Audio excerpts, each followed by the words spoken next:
नमस्कार, माझे नाव प्रेम मनोज पवार, इयत्ता 6वी। माझ्या शाळेचे नाव जिल्हा परिषद शाळा बेडग नंबर 1। माझ्या हातात जे पुस्तक आहे त्या पुस्तकाचे नाव आहे इसापाच्या नीतिकथा। हे पुस्तक प्र. ग. सहस्त्रबुद्धे यांनी लिहिलेले आहे।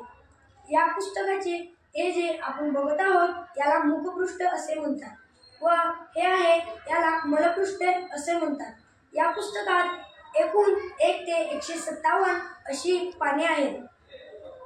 माझ्या मित्राने एक अशी कथा सांगितली आहे, त्यावर मी एक कविता अशी केलेली आहे। माझ्या प्रयत्नातून ती आपण ऐकून घ्यावी अशी मी विनंती करतो।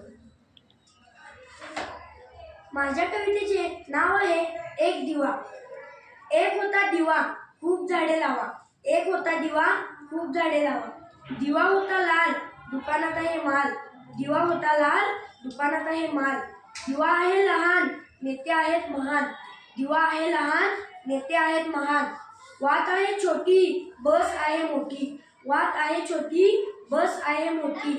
तेल होते भरपूर गावाला आला पूर, तेल होते भरपूर गावाला आला पूर। दिवा होता मोठा सर्व अंगण लोटा, दिवा होता मोठा सर्व अंगण लोटा। तेल होते जरा सगळा बाजार भरा, तेल होते जरा सगळा बाजार भरा। धन्यवाद।